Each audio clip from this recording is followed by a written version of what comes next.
76वां प्रकरण ऋषि प्रणीत प्रणाली का अनुकरण। गुरुदेव ने प्राचीन वैदिक ऋषि परंपरा के अनुपालन पर जोर दिया।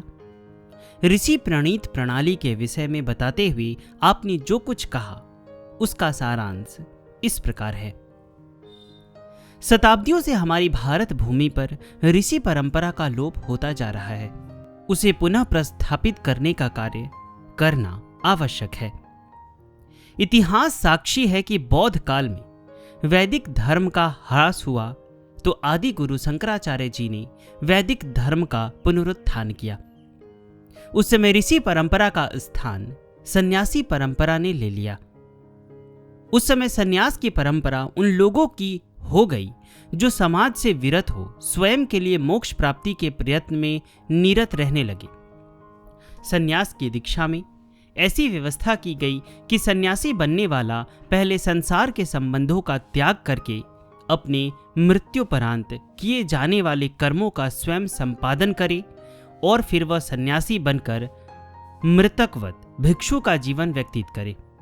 मृतक रूप में जीवन यापन का व्रत लेने वाले सन्यासियों ने बड़े बड़े मठ, मंदिरों और आश्रमों का निर्माण तो किया, किंतु जगत को भ्रांति मात्र और जीवन को अलात चक्रवत आभास मात्र माना, जिसके कारण जन कल्याणकारी कार्यों की परंपरा लुप्त प्राय होती चली गई। उसके बाद भारत में कई रूपों में वैष्णव संप्रदायों का उदय हुआ। उन संप्रदायों में भी भगवान की भक्ति, पूजा, आराधना द्वारा मोक्ष को सिद्ध करने की ही साधना का उपदेश दिया गया। वैदिक धर्म के नाम पर शैव, वैष्णव, शौर्य, शाक्त, गाणपत्य आदि संप्रदायों की प्रतिष्ठा तो हुई, किंतु वैदिक ऋषियों के लोक हितकारी तथा श्रेष्ठ मानव समाज के निर्माण की प्रक्रिया का अनुकरण नहीं किया गया। धर्मानुसार धन की प्राप्ति करके धर्म सम्मत कामनाओं की पूर्ति करते हुए ब्रह्म निर्वाण को प्राप्त करना ही मानव जीवन का लक्ष्य है। इस सब के लिए मानसिक, बौद्धिक और शारीरिक स्वास्थ्य परमावश्यक है। प्राचीन ऋषियों ने इसकी प्राप्ति के लिए दो प्रमुख साधनों की प्रतिष्ठा की थी, जिसको शिक्षा और स्वास्थ्य के नाम से जाना जाता है। वर्तमान में ये दोनों साधन विकृत अवस्था को प्राप्त हो गए हैं। जब लोकोपकारी व जीवनोपयोगी कार्य व्यवसाय के रूप में परिणत हो जाते हैं, तब उनकी पवित्रता नष्ट हो जाती है। शिक्षा और स्वास्थ्य ये दोनों मनुष्य में योग्यता और सामर्थ्य के सृजन में मुख्य हेतु होते हैं।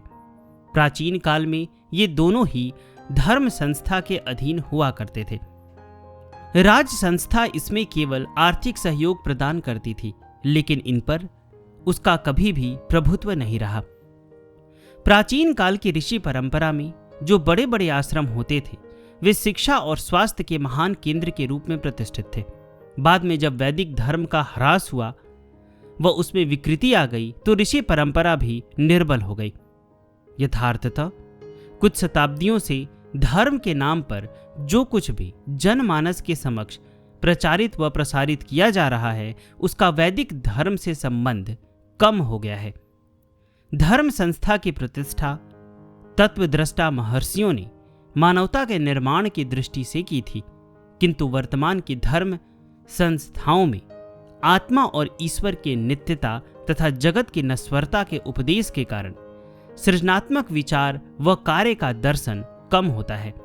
कुछ एक संस्थाओं ने इस ओर ध्यान दिया। उन्होंने विद्यालय और औषधालय समाज को दिए हैं, परंतु वे भी बहुत अल्प संख्या में हैं। मेरे विचार से धर्म संस्था के संचालकों को इस संबंध में गंभीरता से विचार करना चाहिए कि क्या वे वैदिक ऋषियों के द्वारा प्रतिष्ठित धर्म की अवधारणा के अनुसार मानवता के सृजन में कोई रचनात्मक भूमिका निभा रहे हैं। यदि नहीं, तो उन्हें अपने कर्तव्य के प्रति सजग होना पड़ेगा। अतः यह जानते हुए कि मानवता के सृजन में शिक्षा और स्वास्थ्य का प्रमुख स्थान है, यह कार्य धर्म संस्था को स्वयं के कर्तव्य के रूप में अपनाना होगा, तभी वह अपने दायित्व को पूर्ण कर पाएगा।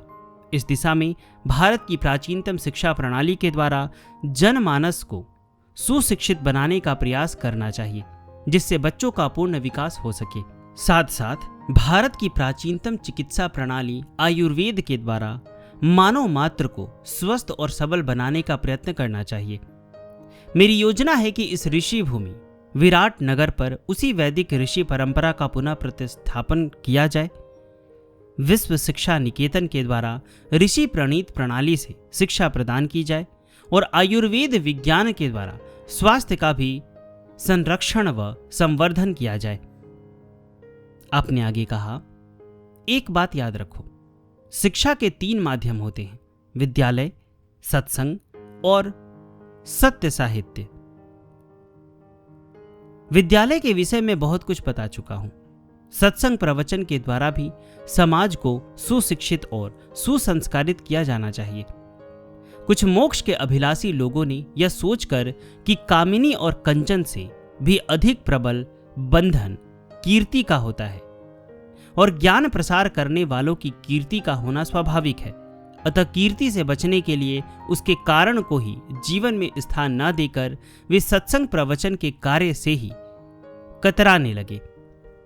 इस गलत धारणा के शिकार कई ऐसे अनुभवी विद्वान भी हो गए जिनसे जनसाधारण को बहुत कुछ लाभ हो सकता था, किंतु कीर्ति के हव्वे ने उनके अनुभव से समाज को वंचित कर दिया।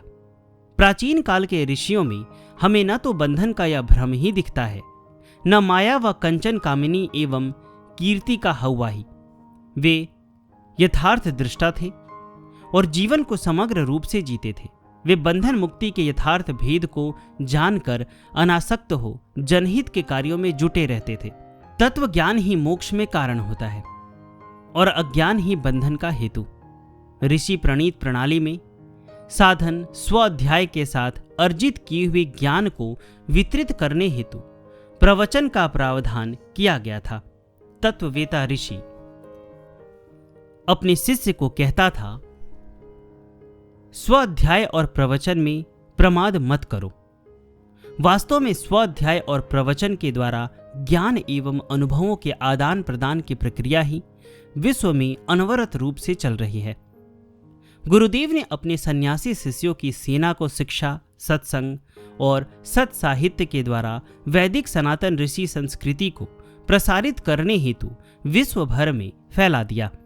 आप सत्संग की महिमा को बताते हुए कहते, जैसे काष्ठगत अग्नि को जलाने के लिए जलते हुए अंगारों की योग की आवश्यकता होती है, ठीक उसी प्रकार से जीवन जागृति के लिए जागृत जीवन का संग अर्थात सत्संग आवश्यक होता है।